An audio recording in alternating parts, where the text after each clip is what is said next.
Sometimes it just takes an experience to make you stop and think, to make you look back on how fortunate you are, to make you appreciate and be thankful for all that you have. Did the experience change my life? I don't think so. My city glamour has run too deep in my veins for such an experience to change my life. But it made me stop and think, at least for a minute, before I pushed the thought away.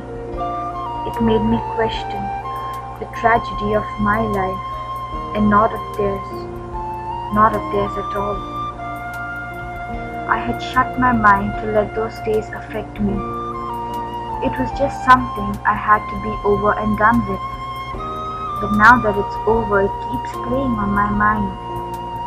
The crackle of the dry leaves, the whispering of the forest, they seem to be following me around.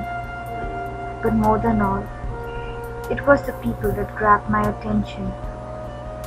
The first question, how do they survive?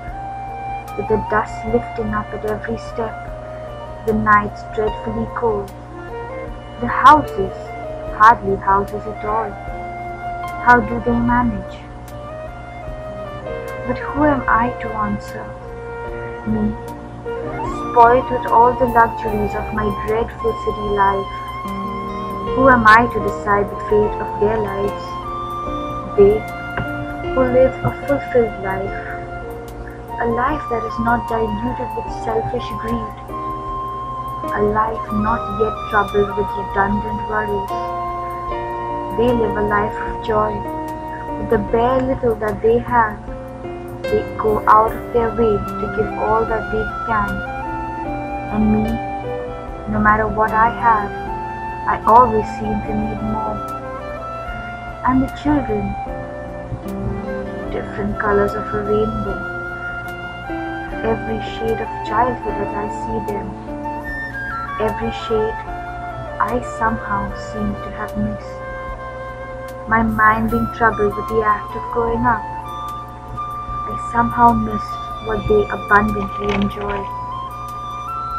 The difference was so vast that every time I almost fitted in, something drew me back. The thought that maybe I wasn't even worthy to be a part of this natural, selfless and fulfilled life that they live. So for all those who think that all humanity is equal, here is some news. We are not all equal at all.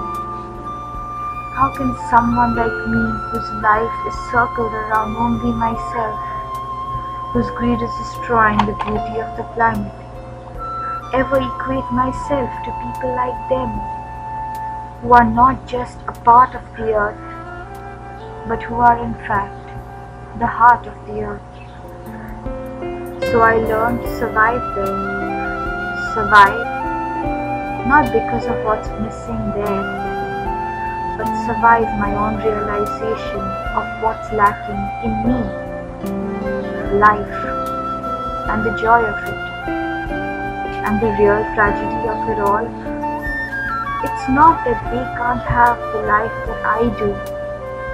They probably don't even need it at all, content as they are in their happily ever after.